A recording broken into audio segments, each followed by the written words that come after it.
After dating for 5 years, my fiancé told me he wasn't sure about marrying me. Then he joked in front of his friends, "If you were prettier, I'd marry you." This morning, his mom called me in tears. Dominic and I have been together for just over 5 years, engaged for the last 8 months. We met through mutual friends at a housewarming party, just two people hitting it off over a shared hatred of IPAs and love for 90s cartoons. Our relationship progressed at a comfortable pace, dating for a year, moving in together after 2, adopting our cat, Beans, at 3, and getting engaged last summer. The proposal wasn't extravagant, just a Saturday morning hike to our favorite lookout point, where he nervously fumbled the ring box out of his pocket. I said yes immediately. We set the date for this October and have been slowly planning everything. Well, mostly me planning while he nodded along. About 3 months ago, Dominic started making odd comments when we discussed wedding plans. Nothing outright negative, just hesitant. When I showed him potential venues, he'd say things like, "That's a lot of money for just one day," or, "Do we really need to invite all those people?" I brushed it off as typical guy behavior or budget concerns. Then came the delayed responses to my texts about wedding stuff. I'd send him options for caterers, and he'd reply hours later with just "looks fine" or "whatever you want." When I asked if everything was okay, he'd say he was just busy at work. His construction company had taken on some big projects, so it made sense. Last month, he started going out more with his work friend Paul. They'd grab beers after work or watch games at Paul's place. Again, nothing unusual, just more frequent than before. When he'd come home, he seemed distant, checking his phone more often and being less affectionate. I tried talking to my best friend Lena about it. She suggested pre-wedding jitters and recommended we have a date night to reconnect. So last Friday, I made reservations at this new Italian place downtown, put on a nice dress, not too fancy, just something I hadn't worn in a while, and even bought Dominic's favorite beer to have waiting in the fridge. The date night was a disaster. He seemed distracted throughout dinner, barely engaging in conversation. When I brought up finalizing our honeymoon plans, he dropped the bomb. He wasn't sure if he was ready for all this. Not just the honeymoon, but the wedding, marriage, everything. I was stunned. 5 years together, 8 months engaged, and now he wasn't sure. When I pressed him, he mentioned conversations with Paul about how marriage changes things and referenced Paul's brother's messy divorce. The discussion quickly escalated, with me trying not to cause a scene in the restaurant while feeling like my world was collapsing. We barely touched our entrees. The ride home was silent, thick with tension. At our apartment, he deflected further conversation, saying he needed time to think before sleeping on the couch. The next morning was painfully awkward. We moved around each other like strangers sharing an Airbnb. He mentioned meeting Paul and some work friends for lunch to watch the game at the Rusty Nail, the sports bar downtown. I was too emotionally drained to argue. A few hours later, Lena called and convinced me to get out of the apartment. We went for coffee, and I unloaded everything. Lena listened patiently, suggesting that maybe Dominic was just experiencing normal pre-wedding anxiety. After coffee, we wandered around Target aimlessly, my usual stress relief activity. I bought some unnecessary throw pillows and new shampoo, because retail therapy is still therapy, right? By early evening, I felt calmer and decided to head home. I was pulling into our apartment complex when I got a text from Kylar, one of Dominic's coworkers I'd met at the company Christmas party. The message asked if I was okay, mentioning that things got weird at the Rusty Nail. I called Kylar instead of texting back. He sounded uncomfortable, initially reluctant to share details. With some pressing, he finally revealed what happened. The guys had been giving Dominic a hard time about wedding planning, and when Paul asked if he was ready to be with one woman forever, Dominic expressed doubts about the wedding timing. When Paul asked what was holding him back, Dominic, who was apparently drunk, said something like, "If you were prettier, I'd be more excited about marrying you." Then he laughed it off like it was a joke. Kylar told me he and some other guys called Dominic out for the comment, but Dominic just got defensive and said they couldn't take a joke. I sat in my car crying for 20 minutes after that call. The man I'd loved for 5 years, who I thought loved me, had publicly joked about my appearance being the reason he was hesitant to marry me. When I finally went inside, Dominic was passed out on the couch, still in his clothes from earlier. The apartment smelled like stale beer. I took Beans into the bedroom with me and locked the door. Sunday morning, I woke up to the smell of coffee and bacon, Dominic's standard apology breakfast. He looked hungover and sheepish, clearly hoping food would smooth things over. When I confronted him about what Kylar had told me, his face fell. He immediately tried to downplay it, claiming he was drunk and being stupid. According to him, the guys were ragging on him about being tied down, and he'd said something dumb to shut them up. His defense of guys being guys only made things worse. We argued about how he could humiliate me in front of his friends, with him insisting that wasn't his intention. He tried to explain that he was stressed about wedding costs and pressure, but I couldn't get past the fact that he'd used my appearance as the punchline to a cruel joke. I couldn't stay in the apartment with him. I grabbed my purse and headed for Elliot's place. My brother has always been my safe harbor during rough times. When I told him what happened, he was furious, ready to confront Dominic directly. I managed to calm him down, explaining that I just needed space and a place to stay while figuring things out. Throughout Sunday, Dominic kept texting apologies and pleas to come home and talk. I responded only once, saying I needed time. I called in sick to work on Monday, unable to face answering phones at the dental office while pretending everything was fine. Around 9 a.m. Monday morning, I got a call from Valerie, Dominic's mom. We've always gotten along well. She's been more supportive of our relationship than my own mother, who lives in Florida with husband number 3. She sounded upset, saying Dominic had called her the night before, and there was something important I needed to know. She asked if we could meet somewhere to talk, and that's where I am now. Sitting in my car outside the coffee shop where I'm supposed to meet Valerie in 15 minutes, wondering what else there could possibly be to know, and if my 5-year relationship is completely over. I never thought I'd be writing this post. I keep looking at my engagement ring, wondering if I should have seen this coming. Was I blind, or did things really change this suddenly? Should I hear Valerie out? What could she possibly tell me that would make any of this okay? First update. First, thank you all for the overwhelming support on my original post. I didn't expect thousands of comments. I tried to read as many as I could between crying sessions and stress eating the emergency Oreos from my brother's pantry. For those asking, yes, I met with Valerie, Dominic's mom, and I'll get to that at the end of this update.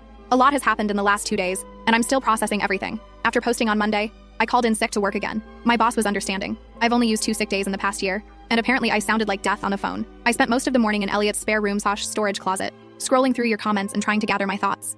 Around noon, Lena came over on her lunch break with sandwiches from that deli near the hospital where she works. I hadn't eaten much since Sunday, so even though I wasn't hungry, I forced myself to take a few bites. Lena gently reminded me that I couldn't avoid Dominic forever. We lived together, had joint accounts, and eventually would need to talk. She was right, obviously. I couldn't hide at my brother's place indefinitely, especially since Elliot's girlfriend was coming over for dinner that night. The last thing I wanted was to be the sad third wheel at their Taco Tuesday. After Lena left, I took a shower, borrowed one of Elliot's hoodies, don't judge, it was comforting, and drove back to my apartment. The whole way there, I rehearsed what I wanted to say. I wasn't going to yell, I wasn't going to cry, I was going to be calm and mature and get answers. When I pulled into our parking spot, I noticed Dominic's truck was there. He should have been at work. My stomach knotted as I walked up the stairs to our second-floor unit. I unlocked the door to find him on the couch in sweats, looking like he hadn't slept. Surrounded by wedding planning binders that I'd put together over the last 8 months, Beans was curled up next to him, the little traitor. He seemed surprised and relieved to see me. When I asked why he wasn't at work, he mentioned taking personal time. He'd apparently been looking through all the wedding plans, trying to figure out how he messed up so badly. I remained standing by the door, not ready to sit next to him, and told him that looking at wedding plans wasn't going to fix what he'd said.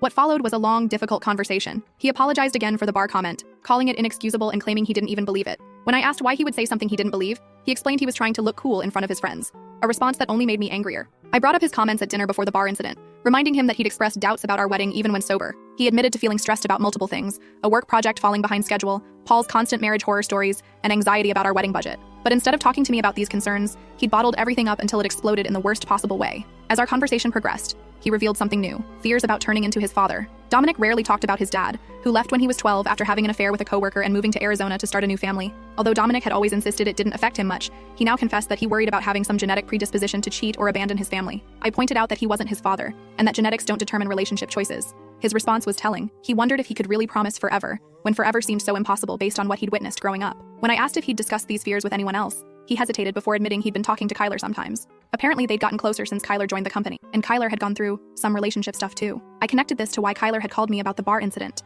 He already knew about Dominic's doubts. The conversation took another difficult turn when I asked exactly what Dominic had been feeling. His answer was painfully honest. Scared, overwhelmed, and uncertain about marriage despite loving me. He explained that he kept thinking about how his parents seemed happy until suddenly they weren't, and he feared creating the same situation with us. I asked why he hadn't shared these feelings sooner. He claimed he was afraid I'd think he didn't love me enough. The irony wasn't lost on me. By hiding his fears, he'd created exactly the situation he was trying to avoid. When I questioned whether his joke about my appearance came from a real place of unattraction, he insisted he'd always found me attractive. He referenced our first meeting at the housewarming party, mentioning specific details about my green sweater and his terrible beer pong skills.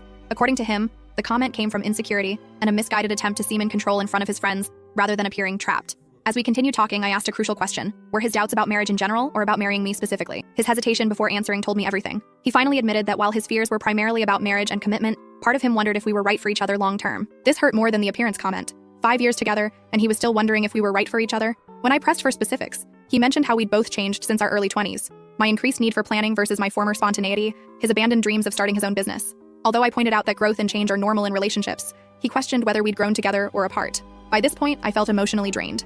I told him I needed time away to process everything, his public humiliation, his hidden doubts, and now his uncertainty about our compatibility. He pleaded for us to work through it together, offering to try therapy or couples counseling, but I remained firm about needing space. As I was about to pack more clothes, he mentioned my phone had been buzzing. I checked and saw 3 missed calls from Valerie. With everything happening, I'd completely forgotten our planned coffee meeting. When I mentioned this to Dominic, his expression changed to confusion, then concern. He asked what his mom wanted to talk about, and I explained she'd called crying the previous morning, saying she needed to discuss something important after his Sunday night call to her. His reaction was telling. The color drained from his face, and he wouldn't meet my eyes. When I asked what he'd told her, he vaguely mentioned their fight and his doubts, but his evasiveness made me suspicious. When pressed further, he said it wasn't his place to explain, and suggested I should hear whatever it was from his mom directly. I stepped away to call Valerie back. She answered immediately, concerned when I hadn't shown up for our meeting. I explained I was at the apartment talking with Dominic. She mentioned having something important to tell me and suggested meeting right away. Her voice sounded strained when I mentioned being with Dominic, further increasing my suspicion that there was something significant I didn't know. After arranging to meet Valerie in 30 minutes, I confronted Dominic again, asking what his mother knew that I didn't. He finally looked up, his expression a mix of guilt and resignation. He said there was something he should have told me himself and suggested I talk to his mom,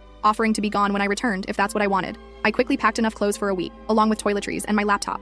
At the door, Dominic said he loved me, but I responded that sometimes love isn't enough. On my way to meet Valerie, Karina, Dominic's sister, called. She was clearly concerned, asking what was happening between Dominic and me. She mentioned hearing from Paul about the bar incident and noted that Dominic wasn't answering her texts while our mom seemed upset. When I explained I was heading to meet Valerie, Karina seemed surprised and asked if the meeting was about Maria. The name hit me like a truck. What about Maria? I asked. Karina's shocked reaction and quick backpedaling told me she'd accidentally revealed something important. She apologized and urged me to hear Valerie out, refusing to explain further despite my pressing. As I pulled into the coffee shop parking lot, I spotted Valerie already waiting at a table by the window. Her eyes were red-rimmed and puffy. Whatever she was about to tell me, I had a feeling it was going to change everything. My phone buzzed with a text as I walked toward her table. It was from Dominic. "Whatever my mom tells you, please remember that I do love you. I just got scared and made terrible mistakes. I'll understand if you can't forgive me." I put my phone away, took a deep breath, and sat down across from Valerie. Second update. Thank you all for the support on my previous posts. Reading your comments has been both comforting and overwhelming. I haven't been able to respond to many, but please know I've read them and appreciate the advice. I'm writing this from a new location, Lena's apartment.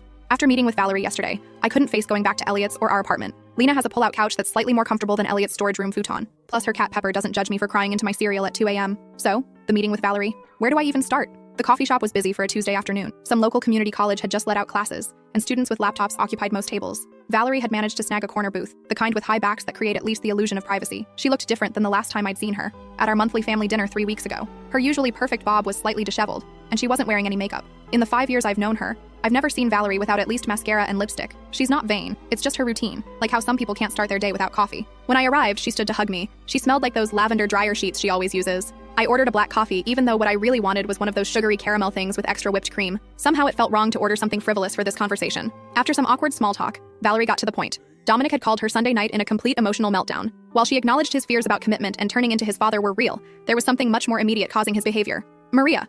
I nearly choked on my coffee. Maria? The new project coordinator at Dominic's company? The woman he'd mentioned a few times in passing? As Valerie explained, while nervously shredding a napkin into tiny pieces, Dominic had developed feelings for Maria over the past few months. Nothing physical had happened, at least according to what Dominic told his mother. But there was an emotional connection that had him questioning everything about our relationship.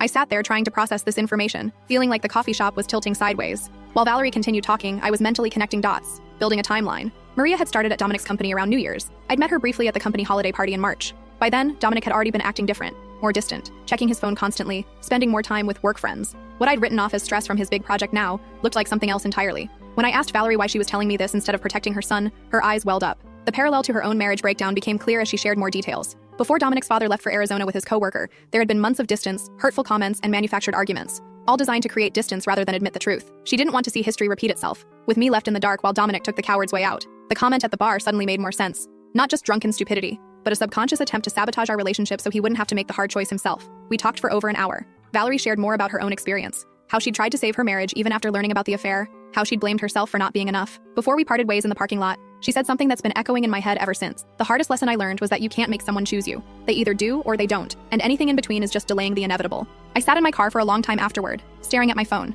There were 3 new texts from Dominic, all variations of "I'm sorry" and "I love you," but not a single mention of Maria, still hiding the full truth. Instead of responding to him, I called Lena and asked if I could crash at her place. She didn't hesitate or ask questions, just said she was already making up the pull-out couch and offered to pick up dinner on her way home. That's the kind of friend everyone deserves during a crisis. I finally texted Dominic back. "I know about Maria. Don't contact me again until you're ready to tell me the complete truth. I'll be collecting more of my things tomorrow while you're at work." Then I blocked his number. Not permanently, just for the night. I needed space to think without his explanations or justifications. On the drive to Lena's, Karina called. The conversation confirmed what Valerie had told me and added another layer. She had overheard Dominic and Paul discussing the situation last Thursday. She'd confronted her brother and made him promise to be honest with me after the weekend. Clearly, he'd failed to follow through on that promise. What surprised me most was Karina's unwavering support. Despite being Dominic's sister, she made it clear she was on my side in this situation. The relief I felt was enormous. I'd been worried about losing not just Dominic but his entire family, who had become my family over the years. Lena's apartment was exactly what I needed that night. A neutral space where I could just exist without explaining myself. We ate Thai food on her living room floor. Her coffee table was covered with papers from her online class. While watching a baking competition, neither of us really followed. The mundane normality of it was like a life preserver in the middle of my emotional storm. After Lena went to bed, I stayed up scrolling through photos on my phone. 5 years of memories with Dominic, vacations, holidays, random selfies on ordinary days. Our engagement photos showed us grinning like we'd won the lottery. I was making mental plans for the next day, going to the apartment while Dominic was at work, packing more things, maybe talking to the landlord about breaking our lease, when my phone buzzed with a text from an unknown number. "Margot, this is Maria. I know you blocked Dominic. Can we meet tomorrow? There's more to the story that you should know. Just the 2 of us." I stared at the message for a long time, my heart pounding. What more could there possibly be? And why would this woman want to tell me directly? After what felt like an hour but was probably only minutes, I typed a response. Where and when? Third update. First, thank you all for the overwhelming support on my previous posts. I've been reading your comments during sleepless nights, and they've helped more than you know. For those asking how I'm doing, I'm surviving. Some moments are easier than others. The meeting with Maria happened, and it went nothing like I expected. We met at this little breakfast place near the park. Neutral territory, I guess. When I arrived, she was already there, nervously scrolling through her phone. She looked different than I remembered from the company party. Less polished, more human somehow. Her hair was pulled back in a messy bun, and she wore minimal makeup. What surprised me immediately was how uncomfortable she seemed. If she'd been having some secret emotional affair with my fiancé, shouldn't she have been more confident? Instead, she kept fidgeting with her coffee cup. avoiding eye contact. The conversation revealed two major bombshells. First, Maria had no idea Dominic had developed feelings for her until Paul mentioned it casually last week. According to her, she and Dominic had worked closely on a project, occasionally texting about work after hours, but nothing that crossed any lines from her perspective. She'd never flirted with him or encouraged anything beyond friendship. She showed me their text history, mostly work stuff, occasional memes, nothing romantic or inappropriate. She even had a boyfriend of 3 years who sometimes joined their group for happy hours. The second revelation was about Paul. Apparently, he'd been deliberately stirring things up. Maria had overheard him at work encouraging Dominic to explore his options before settling down, specifically mentioning her as someone who gets Dominic better than I do. She explained that Paul had been telling everyone at work that Dominic was having cold feet about the wedding, making jokes about him being trapped and missing out on his freedom. By the end of our meeting, I felt strangely calm. Maria wasn't the villain I'd imagined. She was just a bystander caught in Paul's manipulation and Dominic's weakness. Before we parted ways, she said something that stuck with me. "You seem like someone who knows their worth. Don't let anyone make you question it." I left that meeting with a new perspective and a plan. This wasn't just about Dominic and me anymore. It was about Paul's toxic influence, Dominic's family history, and where I fit into all of it. I texted Karina afterward, asking if she'd help arrange a family meeting at her apartment. Neutral territory since I wasn't ready to be alone with Dominic yet. She agreed immediately. That brings me to yesterday's dinner. Karina had set everything up in her small but cozy apartment. She'd ordered food from that Italian place near her building. Nothing fancy, just pasta and salad. Valerie arrived first, then Paul. Karina had insisted he attend. And finally Dominic, who looked like he hadn't slept in days. The first 20 minutes were excruciating. We all sat around Karina's dining table, pushing pasta around our plates, making strange small talk about the weather and Karina's new coffee table. The elephant in the room was practically stealing food off our plates, but no one wanted to be the first to acknowledge it. Finally, Valerie broke the silence by stating bluntly that we weren't there for a social gathering, but to address what had been happening and find a way forward. That opened the floodgates. I shared what I'd learned from Maria, watching Paul's face carefully as I spoke. The way his expression shifted from confusion to defensiveness told me everything. He tried to interrupt, claiming he was just looking out for his friend, but Karina shut him down immediately. Dominic mostly sat in silence, staring at his barely touched pasta. When directly addressed, he admitted that Maria had just been friendly, but he'd built it into something else because he was scared of turning into his dad. Valerie visibly flinched at that comment. When I brought up the joke at the bar, Dominic looked genuinely ashamed. He admitted it had nothing to do with Maria. It was just him being a coward. Paul was giving him a hard time about being whipped, and instead of standing up for our relationship, he'd said something horrible to seem cool. According to Dominic, it was never about my looks. Paul tried to dismiss it all as just guy talk, but Karina reminded everyone that Dominic and I were supposed to get married in 3 months. That simple statement, the reminder of our rapidly approaching wedding date, hit me like a physical blow. The save the dates had gone out, deposits had been paid, my dress was hanging in Lena's spare closet waiting for final alterations. That's when I quietly said I didn't think the wedding was happening anymore. The room went silent. Dominic started to protest, but I cut him off. I explained how I'd spent the last week trying to understand how we got here. What I'd realized was that this wasn't just about Maria or that joke, or even Paul's toxic influence. This was about Dominic not being honest, with me or himself. I told them how I'd ignored the signs for months, his disinterest in wedding planning, his increased time with Paul, his emotional distance. I'd made excuses because it was easier than confronting the truth, but I deserved someone who was certain about me, someone who didn't need a family intervention to figure out their feeling. Paul made a snarky comment about me being dramatic, which earned him simultaneous shut-up responses from both Valerie and Karina. Dominic insisted he was certain about loving me, just scared of messing everything up. I pointed out that he already had. The conversation continued for hours. There were tears, heated words, especially between Karina and Paul, and difficult truths. We rehashed old wounds and uncovered new ones. Around midnight, when everyone was emotionally exhausted, we reached the inevitable conclusion. The wedding was off. Our 5-year relationship had run its course. It wasn't a screaming match or a dramatic exit.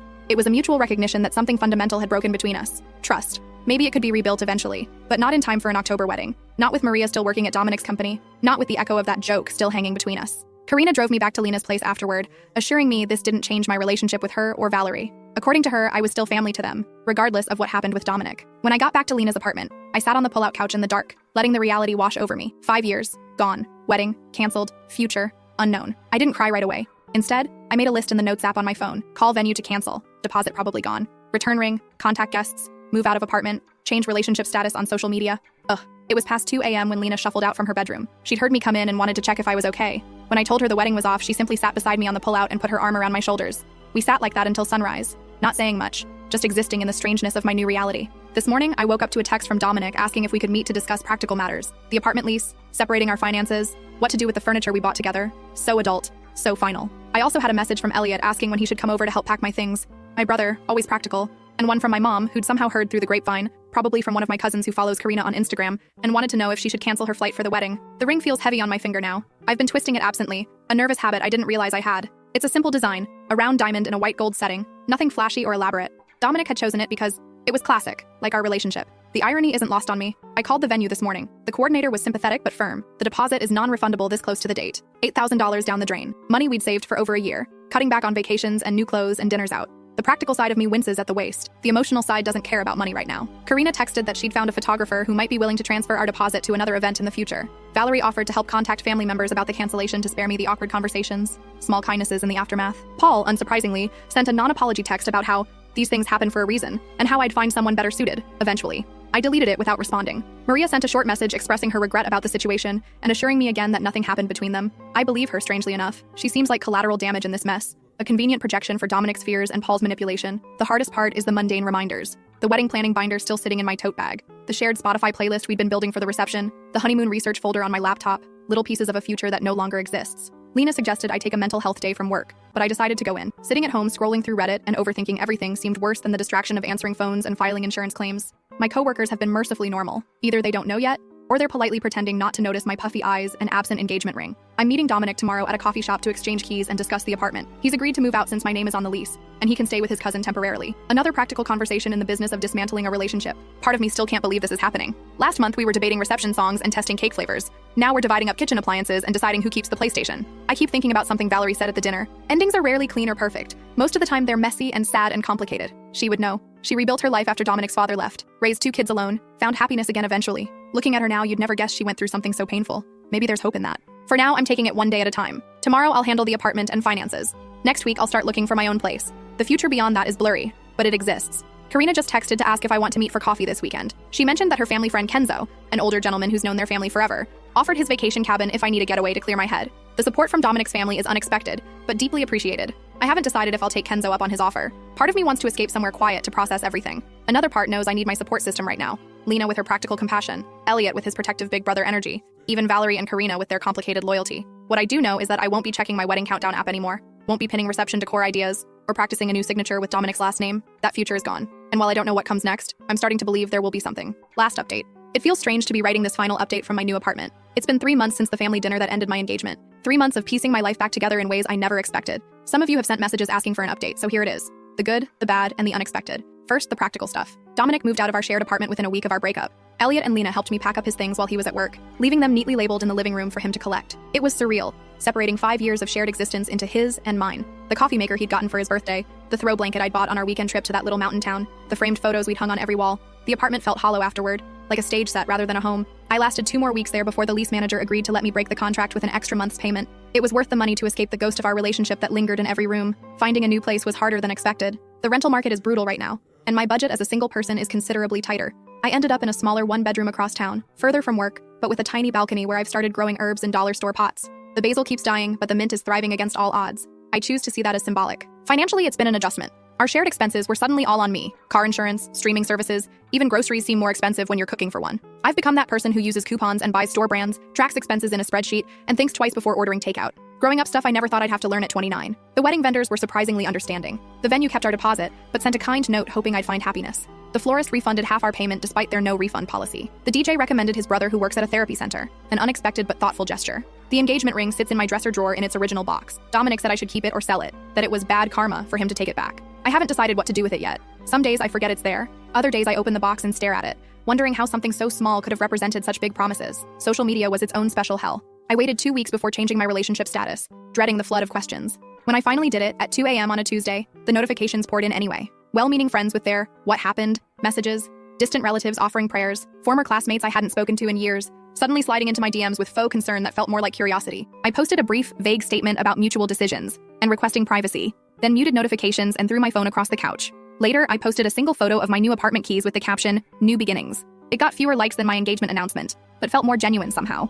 Now, about Dominic. We've spoken a handful of times since the breakup, mostly about practical matters. Mail that came to the wrong address, the shared cloud storage account we forgot to separate, returning a borrowed air fryer to his sister. Each conversation has been civil but strained, like acquaintances forced to make small talk in an elevator. He's still working at the same company, still friends with Paul, though Karina tells me they've had some falling out recently, still living at his cousin's place. According to the grapevine, aka Karina, the situation with Maria got awkward after our breakup. She requested a transfer to a different team and has been cold toward him since learning the full story. The biggest surprise came last month when Dominic texted asking if we could meet. We hadn't seen each other face to face since the key exchange at the apartment, and part of me was curious what he wanted. We met at a coffee shop near my new place, neutral territory with plenty of witnesses, as Lena half-jokingly suggested. He looked different, thinner, with darker circles under his eyes, wearing a shirt I didn't recognize. The first 10 minutes were stilted small talk about work and weather. Then he pulled out a journal. "I've been seeing someone," he said, and my heart did a weird little stutter before he clarified, "A therapist, I mean." The journal was part of his therapy, daily reflections on patterns and behaviors he wanted to change. He'd been examining his relationship with his father, his friendship with Paul, and the way he treated me. He didn't ask for forgiveness or reconciliation. He just wanted me to know he was working on himself.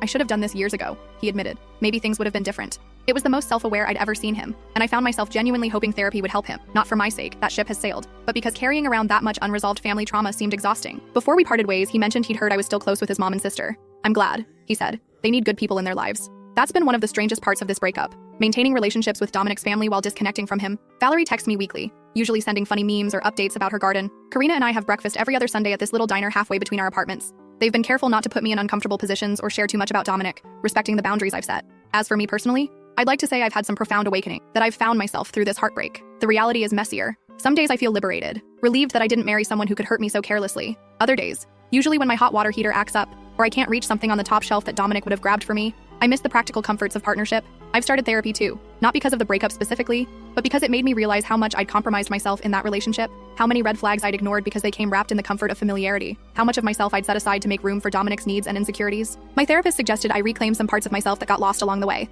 I've resumed hiking on Saturday mornings, something I'd stopped doing because Dominic always complained about early wake-ups on weekends. Dating again feels like a distant concept, though my colleagues have started making noises about setting me up with this great guy they know. I'm not ready. Maybe in a few more months, maybe longer. Right now, I'm still learning how to be comfortable in my own company. The most unexpected development came from what should have been the saddest task, canceling our honeymoon. We'd booked a 10-day trip to the coast, renting a little cottage with a deck overlooking the water. Non-refundable, of course. For weeks, I ignored the reminder in my calendar, unable to face losing that deposit too. Then Lena suggested something radical. Take the trip anyway. By myself. You've never traveled alone, she pointed out. Maybe it's time. The idea terrified me at first. 10 days alone in a romantic cottage meant for two? It sounded like the setup for a sad indie film, but the more I thought about it, the more appealing it became. I could wake up when I wanted, explore without compromising, read an entire book in one sitting if I felt like it. So that's where I'm headed next week, to a honeymoon cottage, solo. I've packed 3 paperbacks, downloaded some podcasts, and splurged on a new swimsuit that I chose entirely for comfort, rather than how it looked to someone else. My mom thinks I'm crazy. Elliot offered to come with me for part of the time. I declined. Karina suggested I download a dating app, just to see who's out there. Maybe, but probably not. I don't know what I'll find on this non-honeymoon honeymoon. Maybe clarity, maybe more questions. Definitely some sunburn, knowing my luck with sunscreen. The other day I was grocery shopping when our song came on over the store speakers. 3 months ago, it would have sent me hiding in the frozen food section, fighting back tears. This time I just felt a slight twinge, like pressing on a bruise that's mostly healed. Progress, not perfection. I'm not going to pretend I've got everything figured out. My new apartment's shower has mysterious temperature fluctuations. I killed another basil plant yesterday. I still occasionally grab my phone to text Dominic about something funny before remembering we don't do that anymore.